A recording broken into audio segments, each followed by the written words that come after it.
Bismillahirrahmanirrahim. So, dear staff, today our topic is CPR. तो इसमें हमारा जो फर्स्ट क्वेश्चन है वो है what does CPR stand for? CPR का महफ़ूफ़ क्या है? तो इसका महफ़ूफ़ है कार्डियोपल्मोनरी रेसुसिटेशन। ठीक है। सेकंड क्वेश्चन है what is the main purpose of CPR? CPR का मेन मकसद क्या है करने का? तो CPR का जो मेन मकसद है ना वो एक नॉर्मल इंसान में जो है वो खून पंप कर रहा है। तो जिस टाइम खून पंप करने के अमल में कोई मसला आ जाए उस टाइम हम लोग उस मरीज को CPR करते हैं ताकि उसका जो दिल है वो खून आराम से पंप करता रहे और जिस्म के तमाम अज़ा को खून की सप्लाई और ऑक्सीजन सप्लाई जाती रहे। ठीक है। सेकंड थर्ड क्वेश्चन है हु कैन थर्ड क्वेश्चन है हु कैन परफॉर्म CPR कौन कर सकता है? तो CPR हर वो बंदा कर सकता है जिसने इस अमल को सीखा हो और ये एक इमरजेंसी प्रोसीजर है और हर बंदे को ये सीखना चाहिए। कहीं पे भी कोई इशू हो कोई भी मसला हो तो उसको आराम से किसी मरीज को बचा सके। ठीक है। इसके बाद फोर्थ क्वेश्चन है what is the first step in CPR? CPR में पहला जो अमल है वो क्या है? CPR का जो पहला अमल है वो ये है कि क्योंकि आप हॉस्पिटल की इमरजेंसी में तो होते नहीं है, आप किसी रोड पे किसी के घर पे किसी क्लास स्कूल वगैरह कहीं भी होते हैं जहाँ पे किसी मरीज को हार्ट अटैक हो जाए या दिल का कोई ऐसा मसला हो जाए जिसकी वजह से उसके सांस लेने में दुश्वारी हो तो आप उसको फौरन CPR करते हैं। लेकिन आप CPR उस टाइम तक करते हैं ताकि कोई ऑक्सीजन का सिलेंडर आ जाए कोई इमरजेंसी ट्रीटमेंट आ जाए तो उस देर तक आपने इसको करते रहना है। फर्स्ट ऑफ ऑल आपने क्या काम करना है? फर्स्ट ऑफ ऑल आपने क्या करना है? अपने इलाके के इमरजेंसी हेल्पलाइन पे आपने कॉल करना है। फॉर एग्जांपल हमारे पास पाकिस्तान में 1122 रेस्क्यू नंबर है। तो सबसे पहले आपने 1122 पे कॉल करनी है। उसके बाद आपने CPR फौरन शुरू कर देनी है। जब तक आप 2-3 मिनट तक CPR करते रहेंगे तब तक जो हमारे 1122 की गाड़ी है वो आ जाएगी और वो मजीद उनको ऑक्सीजन मास्क लगा देगी। मजीद जो मेडिसिन है फर्स्ट फर्स्ट एड के जितने भी ट्रीटमेंट है वो लोग कर देंगे और उनको हॉस्पिटल तक लेके जाएंगे। ठीक है। फिफ्थ क्वेश्चन है how often should you perform chest compression during CPR? CPR के दौरान आप कितनी बार उस मरीज का सीना दबाएंगे कंप्रेस करेंगे? ठीक है। तो ये हम राउंड अबाउट 50 टू 100 टू 150 मतलब 100-120 दफा हम लोग ये करते रहते हैं। ठीक है। ताकि मरीज के जो दिल है वो दोबारा खून की सप्लाई शुरू करे। और कि सिक्स क्वेश्चन है what is the correct depth for chest compression during CPR? CPR के दौरान हमें चेस्ट जो है उसको कितने गहराई में दबाना चाहिए? अब एक बंदा है उसको इतना जोर से दबाए कि उसका सीने की मतलब जो उसके रिब्स हैं पसली हैं वो ही टूट जाए, नहीं। आपने ज्यादा जोर भी नहीं लगाना और कम भी नहीं लगाना कि उसको फील ही ना उसका जो हार्ट है वो पंप ही ना करे। तो आपने कितना करना है? राउंड अबाउट 1 से 2 इंच तक 2 इंच राउंड अबाउट हम उसको कंप्रेस करते रहते हैं। लेकिन ये भी डिपेंड करता है एज पे और जेंडर पे। ठीक हो गया। इसके बाद नेक्स्ट क्वेश्चन है how many rescue breaths should you give during CPR? CPR के दौरान आपको कितनी बार उस मरीज को सांस देना चाहिए? रेस्क्यू ब्रीथ इसको बोलते हैं। जिस टाइम आप तकरीबन 25-30 दफा राउंड अबाउट 30 दफा आप उनका सीना प्रेस करें।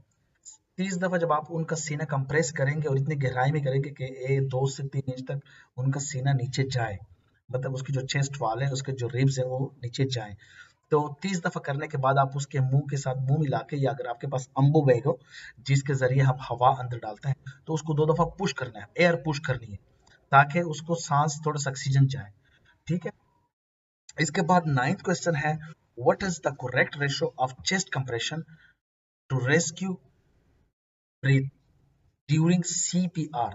ठीक है। मतलब है कि एग्जैक्ट रेशो क्या होनी चाहिए? तो इसकी जो एग्जैक्ट रेशो है वो आपने 30 और 2 ये आपने उनकी एग्जैक्ट रेशो रखनी है।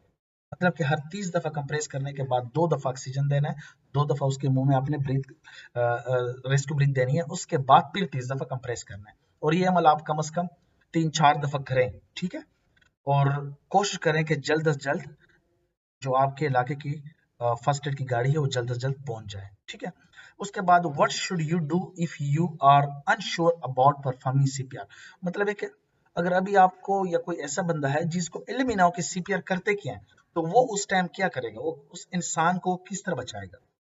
तो हमारी फर्स्ट प्रायोरिटी क्या होगी, किसी इंसान की जान बचाना, तो हम उस टाइम क्या कर सकते हैं। तो उस टाइम आपने फौरन क्या करना है, फौरन 1122 पे कॉल करनी है और उनको सारी सिचुएशन बता देनी। फिर वो आपको साथ साथ गाइड करेंगे और साथ साथ वहां की गाड़ी निकल आएगी, आपके साथ गाइड करेगी कि इस मरीज का जो है आप उसका मुंह सीधा करें, उसके मुंह के अंदर कोई जाग है, कोई फॉरेन बॉडी है, कोई मतलब उसके मुंह में जो च्युइंगम है, कोई इस किस्म की दूसरी चीज है, चाबी वगैरह है, तो वो उसके मुंह से निकाल लें। ठीक है, उसके बाद फिर आपको बता देंगे कि इस तरह आप इसके यहाँ पे हाथ रख के दोनों हाथ आपस में इस तरह मिला के वो सारा प्रोसीजर आपको साथ साथ गाइड करेंगे। लेकिन अगर आपको नहीं इलम, तो इस दौरान आपने फौरन 1122 पे कॉल करनी है, वो साथ साथ आपको गाइड करेंगे, आपने उनको सिचुएशन बतानी है और आपको सारा गाइड करते जाएंगे जब तक वो लोग खुद पहुंचना चाहे। इसके बाद लास्ट क्वेश्चन है, why is it important to act quickly when someone's heart stop breathing. हमें इस दौरान क्यों जल्दी करनी चाहिए जब किसी का दिल काम करना छोड़ जाए। ठीक है, ये क्वेश्चन है। अब ये तो नॉर्मल सी बात है कि हमने क्यों जल्दी करनी है, हमने किसी इंसान की जान बचानी है। जान किस तरह बचानी है, क्योंकि उसका जो दिल है वो पंप नहीं कर रहा, तो हमने क्या करना है, जल्दी से उसके सीने को कंप्रेस करना है ताकि उसका जो दिल है वो दोबारा पंप करना शुरू करें। और उसके पंप करने से क्या होगा, ब्लड की सर्कुलेशन दोबारा बॉडी में शुरू हो जाएगी। जब ब्लड की सर्कुलेशन होगी, ब्लड क्या काम है, ब्लड का काम यही है कि ऑक्सीजन लेके जाना बॉडी के सारे ऑर्गन्स तक। तो सबसे वाइटल ऑर्गन कौन सा है, ब्रेन है, दिमाग है हमारा। तो जैसे ही आप उसको कंप्रेस करेंगे, ब्लड जो है वो दोबारा जाना शुरू हो जाएगा, उसकी वजह से ऑक्सीजन का पूरे जिस्म के आजाद स्पेशली दिमाग तक पहुंचना शुरू हो जाएगा और इस तरह हम एक इंसान की जान बचा सकते हैं। Thank you so much. बिस्मिल्लाहिर्रहमानिर्रहीम। So now we start our second topic, your techniques. So first of all, question number one is what is the correct hand position for chest compression in CPR? CPR के दौरान जिस time हम लोग chest compress करते हैं तो ये तो उसके लिए हाथ रखने की बेहतरीन पोजीशन कौन सी है, सही पोजीशन कौन सी है। तो इसमें यह तरीका होता है कि इसमें एक हाथ नीचे करते हैं और एक हाथ उसके ऊपर रखते हैं। फॉर एग्जाम्पल अगर आपने दायां हाथ जो है वो नीचे रखा है मरीज के सीने पे सेंटर में, तो बायां हाथ उसके ऊपर रखेंगे और दाएं हाथ की उंगलियां सीधी रहेंगी। दायां हाथ जो नीचे होगा उसकी उंगलियां सीधी रहेंगी, जबकि बायां हाथ जो होगा उनकी उंगलियों को हम दाएं हाथ की उंगलियों के अंदर मोड़ देंगे। ठीक है, ताकि दोनों का ग्रिप अच्छा रहे और मजबूती के साथ दोनों हाथ बिल्कुल स्ट्रेट होने चाहिए। आपके जो एल्बोज है वो स्ट्रेट होने चाहिए और मरीज को कंप्रेस करना चाहिए। ठीक हो गया। सेकंड क्वेश्चन है how should you position the persons head during CPR. CPR के दौरान मरीज का जो सर है उसको हम कैसे रखें। सीपीआर के दौरान मरीज का जो सर है उसको हम किस पोजीशन में रखें, तो इसको अपने टिल्टेड बैक लिखना है। टिल्टेड बैक मतलब थोड़ा सा पीछे की तरफ उसको मोड़ना है। मतलब है कि उसकी जो टोड़ी है उसको चीन को थोड़ा ऊपर रखना है और उसका जो सर है वो थोड़ा सा नीचे टिल्ट करेगा। ठीक हो क्या। So after this third question है what is the purpose of head tilt chin lift maneuver during CPR। ठीक है, मतलब है कि जो सर नीचे और चिन ऊपर ये जो मैन्यूवर है इसका सीपीआर के दौरान क्या पर्पज है। तो इसका मकसद यही होता है कि जो सांस की नाली है ना जिसको हम ट्रेकिया बोलते हैं, ताकि वो बिल्कुल सीधी रहे, वो मुड़े ना, उसके अंदर कोई बैंड ना हो। तो इसलिए हम इसको बिल्कुल सीधा रखते हैं। ठीक है, सर थोड़ा सा नीचे करते हैं और थोड़ी थोड़ी ऊपर निकाल लेते हैं, तो इससे सांस की नाली बिल्कुल सीधी हो जाती है ताकि मरीज को सांस लेने में बारी ना हो। ठीक है, आफ्टर दैट फोर्थ क्वेश्चन है how should you give rescue breath to during CPR. CPR के दौरान हम जो रेस्क्यू ब्रीथ देते हैं वो किस तरह दें। तो वो उसका नॉर्मली तरीका है मरीज के मुंह के ऊपर अपना मुंह रख के उसके अंदर आपने पूंक मारनी होती है, बड़ी सारी पूंक। ठीक हो गया, और दो पूंके मारनी होती है। तो दो पूंक मारते हैं मरीज के मुंह के साथ मुंह मिला के और बड़ी बड़ी पूंक मारते हैं। ठीक है, आफ्टर डेट हमारा पांचवा क्वेश्चन है what is the correct volume for rescue breath during CPR. CPR के दौरान जो हम लोग ब्रीथ देते हैं, पूंक मारते हैं मरीज के मुंह में, उसकी कम से कम कितनी एक मिकदार आपके फेफड़ों से जानी चाहिए। तो तकरीबन 500 ml का, तकरीबन आधा लीटर जो हवा है उसके मुंह के अंदर कम से कम जाए। ठीक हो गया। अच्छा जी, इसके बाद है how often should you check for a pulse during CPR. CPR के दौरान आपको जो पल्स है, जो मरीज की धड़कन है, मतलब है कि उसके हाथ के ऊपर हाथ रख के उसकी जो नब्ज आपने चेक करनी है वो कितनी देर बाद आपको चेक करनी चाहिए। तो ये तकरीबन हर 2 मिनट बाद हम इसको चेक करते हैं। अ, हर 2 मिनट बाद हम इसको चेक करते हैं कि उसकी धड़कन शुरू हो चुकी है, कि उसका नब्ज काम करना शुरू कर चुका है कि नहीं। आफ्टर दैट 7 क्वेश्चन है what should you do if the person's heart starts beating during CPR. मतलब हम उसको सीपीआर कर रहे हैं, उस दौरान मरीज का जो दिल है वो धड़कना शुरू कर ले, तो हमें क्या करना चाहिए। तो इसके बाद आपको फौरी तौर पर सीपीआर रोक देनी चाहिए और मरीज को देखना चाहिए कि दोबारा उसका मतलब जो दिल की धड़कन दोबारा रुक ना जाए। दोबारा रुके तो दोबारा आपने पंप करना शुरू कर लेना। ठीक हो गया। और आपने इमरजेंसी के साथ एंगेज रहना है, एम्बुलेंस का वेट करना है। आफ्टर दैट 8वां क्वेश्चन है can you perform CPR on someone who is conscious. एक बंदा जो कॉन्शियस है, मतलब है कि वो जाग रहा है, बिल्कुल ठीक है, तो क्या हम उसको सीपीआर दे सकते हैं? नो, हम उसको नहीं दे सकते, क्योंकि तो ऑलरेडी वो देख रहा है, वो जाग रहा है, वो हरकत कर रहा है, तो उसको हमें देने की जरूरत नहीं है। उसका मतलब दिल काम कर रहा है। तो can you perform CPR on someone who is bleeding heavy. एक बंदा जो है उसको मतलब चोट लगी है, एक्सीडेंट हुआ है या कोई और इशू है जिसकी वजह से उसको बहुत ज्यादा ब्लीडिंग हो रही है, तो क्या हम इस बंदे को सीपीआर दे सकते हैं? इसका जवाब भी है ऑब्वियसली नो, नहीं दे सकते। क्यों? क्योंकि ब्लीडिंग का आपको जितना आप उसको कंप्रेस करते जी, कंप्रेस करने से प्रेशर जो है उनके आर्टरीज के दौरान वो के अंदर वो बढ़ जाएगा, जिसकी वजह से उसकी ब्लीडिंग और तेजी से होगी।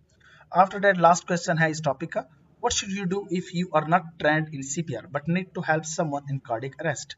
तो मतलब आप किसी की हेल्प करना चाहते हैं जिसको भी अचानक कार्डियक अरेस्ट हो चुका है, जिसको हार्ट अटैक हो चुका है, लेकिन आपको तरीका नहीं आता, तो आपने क्या करना है? पहले भी मैं बता चुका हूँ कि इसका सिंपल तरीका ये कि आप अपने हेल्प रेस्क्यू हेल्पलाइन पे कॉल करें और उनसे गाइडलाइन लेते रहें। ठीक है। नेक्स्ट टॉपिक है सीपीआर इन स्पेशल सिचुएशन। मतलब कुछ हादसा वाक़े होते हैं, उसके अंदर सीपीआर हम किस तरह करेंगे। तो उसमें फर्स्ट क्वेश्चन है what should you do if someone is having a heart attack but still conscious. एक बंदा है जो बिल्कुल जाग रहा है लेकिन उसको हार्ट अटैक हुआ है। सिंपल सी बात है, उसको आपने हॉस्पिटल लेके जाना है। अगर हॉस्पिटल नहीं लेके जा सकते तो आपने कॉल करनी है अपने रेस्क्यू नंबर पे। अच्छा जी, इसके बाद what should you do if someone is having a seizure but is still breathing. एक बंदा है जिनको झटके लग रहे हैं, ठीक हो गया, जिनको मिर्गी के झटके लग रहे हैं या कोई और झटके लग रहे हैं, लेकिन वो सांस ले रहा है, तो उस बंदे को आपने क्या करना है? इसका भी ये तरीका है, इसको आपने कोशिश करनी है कि जो बंदा है अगर वो गिर ना जाए तो इसको आप लिटाएं। अगर वो ऑलरेडी लेटा हुआ है तो आप कोशिश करें कि इसके आसपास कोई सी पत्थर हो, कोई स्टील हो, कोई लोहा हो, कोई शीशा हो, कोई सी चीज़ जिसकी वजह से इसके बॉडी को, इसके सर को चोट लगे, तो वो चीज़ उसके हाथ पाँव वगैरह से दूर कर देनी है। और तीसरी चीज़ के बाद आपने इसके सबसे पहले आपने जो करना है वो कॉल करनी है 112 पे, हेल्पलाइन पे कॉल करनी है। उसके बाद मजीद उसकी अपने उसकी देखभाल करनी है कि उसको मजीद कोई चोट ना लगे या उसकी कोई इसके और इसको कोई इशू ना हो जाए। ठीक है, कोई अपनी आपको कोई चीज़ मार ना ले। अच्छा जी, फर्स्ट टाइम मरीजों के हाथ में कोई चाबी होती है, कोई मोबाइल होता है, कोई और लोहे की चीज़ हो, तो उन चीज़ों को उसके हाथ से निकाल लें। अच्छा, आफ्टर दैट है third question can you perform CPR on someone who is pregnant. एक औरत है जिसको हमल है, तो क्या हम उसको सीपीआर दे सकते हैं? और ये भी याद रखें प्रेगनेंसी सिर्फ औरतों को होती है। ठीक है, तो ये औरतों के बारे में क्वेश्चन है। तो अच्छा, इसका ऑब्वियसली यस है। एक औरत है वो मर रही है, तो उसके प्रेग्नेंट है, उस टाइम प्रेगनेंसी उसको कोई मैटर नहीं करती। प्रेगनेंसी दोबारा भी बाद में हो सकती है, लेकिन हमने फर्स्ट ऑफ ऑल उसको सीपीआर देना है ताकि उसकी जान बच जाए।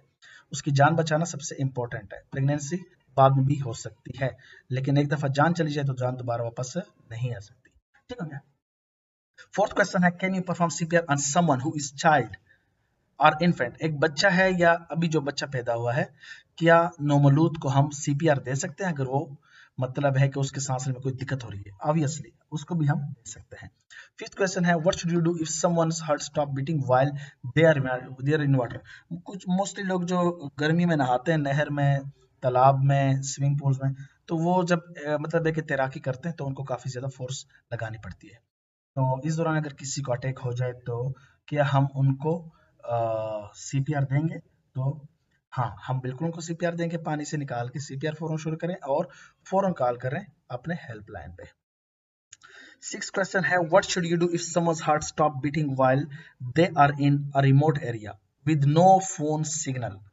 ठीक है, अब एक एक ऐसा एरिया जहाँ पे मिसाल के तौर पे कोई पहाड़ी इलाका है जहाँ पे सिग्नल ही नहीं है, तो क्या वहाँ पे हम क्या करेंगे? वहाँ पे भी यही तरीका है, हम उसको सीपीआर देते रहेंगे और कोशिश करेंगे कि अपने रेस्क्यू हेल्पलाइन को किसी तरीके से एंगेज करें। अगर हम उनको नहीं कर सकते तो किसी के ज़रिए पैगाम पहुँचाएँ और सबसे बेस्ट तरीका ये कि खुद उस मरीज़ को उठा के हॉस्पिटल ले जाएँ, ठीक है? अगर वहाँ पे फ़ोन सिग्नल काम नहीं कर रहे हैं, ठीक हो गया?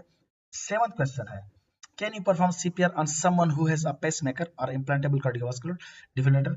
कि एक मरीज है जिसको सीपीआर हमने करना है लेकिन उसको ऑलरेडी पेसमेकर लगा हुआ है, तो क्या हम उसको सीपीआर देंगे? हाँ बिल्कुल देंगे। पेसमेकर एक डिवाइस है जिन बंदों का दिल की जो मतलब एक दिल की धड़कन का मसला है, दिल की धड़कन ऑटोमेटिकली नहीं हो रही एस ए नोड से या एवी नोड में कोई इशू हो, तो उसको हम पेसमेकर लगाते हैं, ठीक है? हम अपनी लैंग्वेज में इसको बोलते हैं कि इनके दिल को बैटरी लगी, ठीक है? तो अगर किसी को बैटरी लगी है तो क्या हम उसको सीपीआर दे सकते हैं? जी बिल्कुल 100% दे सकते हैं, ठीक है? अच्छा, 8th क्वेश्चन है what should you do if someone's heart stop beating due to an electrical shock? अगर किसी का दिल जो है बिजली की वजह से मतलब उसको करंट लग गया तो उस वजह से उसको दिल तो क्या हम उसको सीपीआर देंगे? जी बिल्कुल सीपीआर देंगे और फौरन कॉल करेंगे एम्बुलेंस के लिए। तो can you perform CPR on someone who has a severe allergic reaction? Question number 9 में बात पूछ रहे हैं कि क्या अगर किसी को मतलब एलर्जिक रिएक्शन हो जाए तो क्या हम उसको सीपीआर देंगे? जी बिल्कुल देंगे। मकसद हमारा एक ही है, मरीज को बचाना। दो हालतों में नहीं दे सकते, अगर मरीज को जाग रहा है या मरीज को ब्लीडिंग हो रही है, ठीक है? लास्ट क्वेश्चन है what should you do if someone's heart stop beating due to. अच्छा जी, इसके बाद है section 4 CPR safety and precautions, ठीक है? क्या वगैरह में अपनाना चाहिए। तो फर्स्ट क्वेश्चन है सेक्शन 4 का what should you wear when performing CPR to protect yourself from bodily fluids? तो देखिए अगर आप किसी को सीपीआर दे रहे हैं तो उसके जिस्म से जो रतूबतें निकल रही हैं, जो फ्लूइड्स निकल रहे हैं, उनसे अपने आप को बचाने के लिए हमें क्या पहनना चाहिए? तो इससे बचाने के लिए हमें ग्लव्स और मास्क पहनना चाहिए अगर अवेलेबल है। अगर नहीं अवेलेबल तो अपनी परवाह नहीं करनी और मरीज की जान बचानी है। अच्छा, ये उस टाइम की बात हो रही है और जिस टाइम आप ऑलरेडी इमरजेंसी में है और मरीज को सीपीआर दे रहे हैं, उस टाइम आपको पहनना चाहिए। इसके बाद है what should you do if you come into contact with someone's body fluid while performing CPR? अगर किसी का बॉडी फ्लूइड आपको लग चुका है जिसको आप सीपीआर दे रहे हैं तो इस दौरान आपको क्या करना चाहिए? सिंपली अपने हाथ धो लेने चाहिए और मेडिकल अटेंशन ले लेनी चाहिए कोई भी, ठीक हो गया? अच्छा जी, थर्ड क्वेश्चन है can you perform CPR on someone who has a contagious disease? एक मरीज जिसको कोई बीमारी है उसको आप ऐसी बीमारी जो आपको पहले फॉर एग्जांपल कोरोना हो गया या कोई और इस किस्म की बीमारी जिस तरह टीबी वगैरह है, तो इस मरीज को आपको सीपीआर देना चाहिए या कोई ऐसी बीमारी आपके इलाके में जो फैल चुकी है जिससे आपकी जान जा सकती है तो आपने नहीं उनको सीपीआर नहीं देना, ठीक हो गया? ऐसा कोई भी मरीज है जिसकी वजह से आपकी जान जा सके तो इस मरीज को आपने सीपीआर नहीं देना अगर उसको कोई ऐसी बीमारी है। आफ्टर दैट है what should you do if you are unsure about the person's medical history allergy? आपको एक मरीज का पता ही नहीं है कि उसको कोई बीमारी है या नहीं है, तो इस हालत में क्या करना चाहिए? आपको सिंपली अपने इमरजेंसी नंबर पे कॉल करनी चाहिए, ठीक है? इसके बाद है can you perform CPR on someone who is taking medicine that may affect the heart? तो किसी ऐसे मरीज को जो ऑलरेडी दिल की दवाइयाँ ले रहे हैं, क्या हम उनको सीपीआर दे सकते हैं? जी, ऑब्वियसली दे सकते हैं उनको, ठीक हो गया? क्योंकि जान बचानी है उनकी। What should you do if you are not sure if the person is really cardiac arrest? आपको पता ही नहीं कि बंदा जो है इसको हार्ट अटैक हुआ है या कोई मिर्गी का दौरा है या क्या चीज़ है, तो क्या इस मरीज को हम सीपीआर दें? जी, आपने इस मरीज को सीपीआर देनी है और 911 पे कॉल कर लेनी है, ठीक है? इसके बाद है can you perform CPR on someone who has on do not resisted DNR order? Sorry, अस्सलाम वालेकुम। अच्छा, उसका क्वेश्चन था can you perform CPR on someone who has a do not resisted DNR order? ठीक हो गया, तो इसका सिंपल सवाल है, जवाब है नो। अच्छा जी, अच्छा, what should you do if you are physically unable to perform CPR? What should you do if you are physically unable to perform CPR? तो आप अगर खुद CPR नहीं दे सकते, फॉर एग्जांपल आपके एक हाथ नहीं है, दोनों हाथ नहीं है, आपको खुद कोई मसला है, तो आप किसी बंदे को बुलाएं फौरन से और हेल्पलाइन पे कॉल करें। क्वेश्चन नंबर 9 है, can you perform CPR on someone who is in a confined or hard to reach space? तो यह सवाल भी उड़ा दो। अच्छा जी, लास्ट क्वेश्चन है, what should you do if you need to move the person to a different location while performing CPR? मतलब एक मरीज है जिसको CPR देना है और ऐसी जगह पे जिधर सिर्फ पानी में है या पहाड़ के ऊपर है या कोई जंगल में से एरिया जिधर हम लिटा नहीं सकते, तो हम उसके लिए क्या करें? तो उसको आपने एहतियात से एक जगह से दूसरी जगह मूव कर लेना है और उसके बाद is a CPR mask. CPR mask क्या चीज है? CPR एक मास्क है, CPR मास्क एक वो मास्क है जो मरीज को हम पहनाते हैं CPR के दौरान। How does a CPR mask work? वो काम कैसे? ये एक बैरियर है मरीज और अटेंडेंट जो उसको CPR कर रहा है, दे रहा है, उसके बीच में, ताकि उसके जिस्म को कोई फ्लूइड वगैरह या कोई चीज उसके मुंह पे ना लगे मरीज से। ठीक हो गया? क्योंकि मरीज को जिस टाइम हम लोग कंप्रेस करते हैं उसका सीना, तो कोई भी चीज उसके मुंह से बाहर आ सकती है, जिससे जो बंदा CPR देने वाला है उसके कपड़े या उसके मुंह पे लग सकती है, उसके मुंह में जा सकती है। ठीक हो क्या? Can you use a CPR mask on someone who is vomiting? अगर कोई उल्टी कर रहे तो क्या हम उसको CPR मास्क दे सकते हैं? जी बिल्कुल, हम उसको CPR मास्क नहीं लगा सकते जो बंदा उल्टी कर रहा है। What is a defibrillator? Defibrillator क्या चीज है? ये सवाल आप लोग के लिए मैंने ऐड किया ताकि आपको नॉलेज हो जाए। ये एक वो मशीन है जो इंसान का नॉर्मल हार्ट बीट शुरू करने में मदद करता है। ये करंट लगाते हैं मरीज को, झटका देते हैं, तो जिससे इंसान के जो दिल खुद बिजली बनाना शुरू कर लेता है, मतलब खुद करंट बनाना शुरू कर लेता है, जिसकी वजह से उसके एस एनोड है या एवी नोड है या बरकंजी फाइबर दोबारा काम करना शुरू कर लेता है। Best of luck, Allah Hafiz.